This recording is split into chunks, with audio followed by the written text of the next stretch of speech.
और सीधे रायपुर का रुख करेंगे, जहां स्वास्थ्य मंत्री श्याम बिहारी जायसवाल की प्रेस कॉन्फ्रेंस चल रही है। योजना के अंतर्गत लोगों को निःशुल्क जांच उपलब्ध कराना, बचे हुए 100% लोगों को इस योजना के तहत जोड़ना, राष्ट्रीय क्षय उन्मूलन योजना तथा प्रधानमंत्री जी के जो मंशानुरूप है टीबी मुक्त भारत बनाना, साथ ही साथ जो सिकल सेल एनीमिया है, ये इसकी जांच नहीं होने से भारत में बढ़ रही थी, जिसको माननीय प्रधानमंत्री जी ने ये संकल्प भी लिया है कि एनीमिया मुक्त भारत हमको करना है।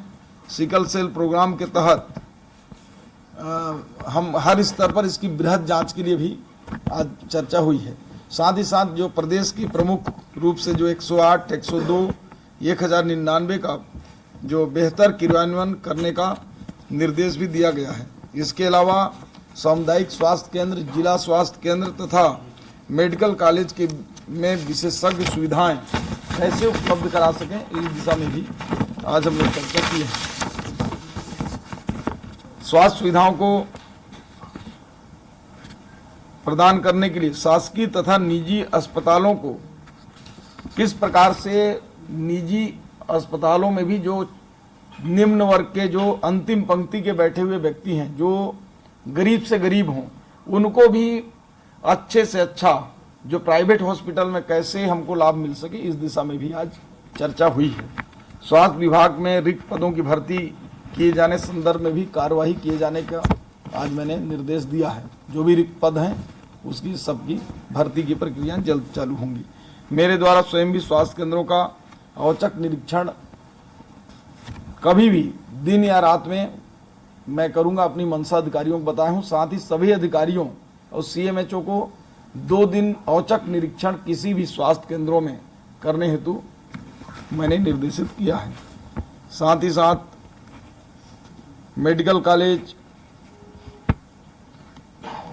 की जो स्थिति है उस पर भी समीक्षात्मक बैठक किया गया है। उनके निर्माण की स्थिति, उनके कॉलेज में जो सीट है उनकी स्थिति, प्राध्यापक की स्थिति, संख्यात्मक कितना कम ज़्यादा है, उस पर भी चर्चा हुई है। इस प्रकार से प्रदेश में जिस प्रकार हम लोगों ने डबल इंजन की बातचीत कही थी, डबल इंजन की सरकार के बाद स्वास्थ्य सुविधाएं भी डबल इंजन में डबल गति से छत्तीसगढ़ में कैसे रन करें, इस दिशा को लेकर पूरी कार्ययोजना बनाने का मैंने निर्देश दिया है। जल्द ही प्रदेश में स्वास्थ्य सुविधाएं पहले से बेहतर होकर प्रदेश के अच्छे राज्यों की श्रेणी में इसको लाना हमारा मुख्य उद्देश्य था और आज इसी दिशा में चर्चा हुई। बस मुझे आज इतना कहना था। बहुत बहुत धन्यवाद। अब आप लोग। केसेस लगातार बढ़ रहे हैं और पूर्ववर्ती सरकार में जब कोविड के केसेस बढ़े थे उस समय पर बहुत सारे ऑक्सीजन प्लांट्स लगाए गए थे। तमाम जिलों में स्थिति ये हो गई है, कुछ ही वर्षों के भीतर वो सब कंडम हो गए। कई जगह काम ही नहीं कर रहे, कई जगह सप्लाई नहीं, उस समय काफ़ी लीपअप होती थी। अगर ऐसा कोई दोषी पाया गया तो जांच की जाएगी क्या या कार्रवाई होगी? क्योंकि समय बहुत कम बचा था, काम तो हुआ लेकिन सब जगह लीपअप होती थी। देखिए, मेरे पास आज बैठक में मैं एक एक जिला वाइज कोविड से संबंधित भी चर्चा किया। ऑक्सीजन प्लांट की, सिलेंडर की उपलब्धता, जांच किट की, लेकिन कुछ ही जिलों में 20% जो गैस प्रोडक्शन यूनिट है उसमें कुछ तकनीकी खराबी बताया गया है। उसको मैंने देखने के उसको निर्देश दिया है कि किन कारणों से वो बंद पड़े हैं, और अभी ऐसी कोई बात उसमें आई नहीं है मेरे समक्ष। अगर ऐसी बात आएगी, कहीं गड़बड़ी है, तो निश्चित रूप से जांच करेंगे, कार्रवाई करेंगे। आज ये आपने डबल इंजन की जो बात कही है, तो आयुष्मान योजना पहले से चल रही थी, लेकिन एक पिछली सरकार ने सिमला योजना बनाई, खूबचंद बघेल मुख्यमंत्री स्वास्थ्य योजना। अब इसका क्या अस्तित्व रहेगा, क्या होगा? दोनों योजनाएं साथ में चलेंगी, आप लोग इसको कंटिन्यू रखेंगे क्या? देखिए, हम लोगों ने अपने जन घोषणा पत्र में 10 लाख तक की जो आयुष्मान कार्ड है उससे इलाज की हम लोगों ने घोषणा किया है। तो निश्चित रूप से बाकी अन्य स्मार्ट कार्ड जो पूर्ववर्ती सरकारों ने बनाया है 50,000 रुपए का था, मुझे लगता है उसकी कोई औचित्य नहीं रह जाएगी। फिर भी उस पर परीक्षण करके और क्या बेहतर हो सकता है उस दिशा में और हम देख रहे हैं। ये योजना बंद माने कि इसको कंटिन्यू रखेंगे? नहीं, अभी तक तो जो योजनाएं चल रही हैं वो चल रही हैं, हम किसी योजना को ही बंद नहीं किए हैं, परंतु मुझे लगता है कि 10 लाख की इलाज की सुविधा होने के बाद वो 50,000 के कार्ड का औचित्य नहीं रह जाएगा। इसी तरह से और फ्लैगशिप योजनाएं हैं स्वास्थ्य में, धनवंतरी जो कोर्स है, क्या वो भी संचालित रहेंगे अभी जैसा हो रहे हैं?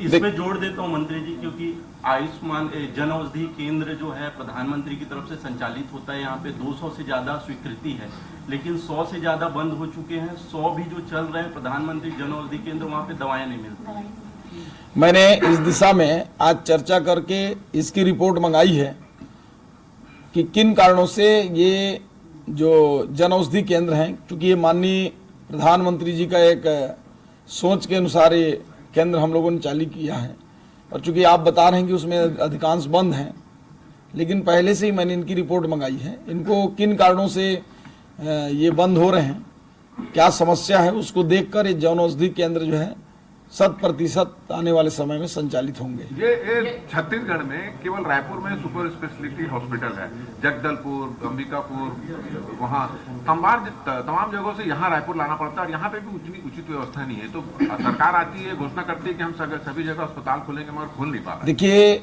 हमारे समय जब भारतीय जनता पार्टी की सरकार थी तो हम लोगों ने 2 सुपर स्पेशलिटी हॉस्पिटल की नींव रखी। एक तो बिलासपुर का कोनी में बन रहा है, एक जगदलपुर में बन रहा है, और ये दुर्भाग्य है कि सरकार 5 साल में उसको बना नहीं पाई।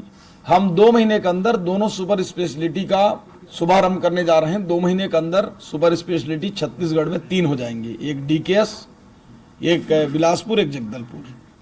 सर एक और सवाल है, नक्सलगढ़ में जब भी कोई घटना होती है, वहाँ जो भी जवान घायल होते हैं या उपचार के लिए उनको निजी अस्पतालों का ही रुख करना पड़ता है, उनको सरकारी अस्पतालों में नहीं लाया जाता। क्या सुविधाओं की कमी है या कोई और वजह है? देखिए, ये दृढ़ इच्छा शक्ति की कमी है। हम प्रयास करेंगे कि पहले प्राइवेट हॉस्पिटल में आम जनता हो, चाहे जिस स्तर के लोग हैं, वहां इलाज कराएं। यदि प्राइवेट हॉस्पिटल्स के बेड फुल हो जाएं, तब जो है प्राइवेट में जाएं। हम ऐसी व्यवस्था करने जा रहे हैं आने वाले समय में जो सरकारी हॉस्पिटल में।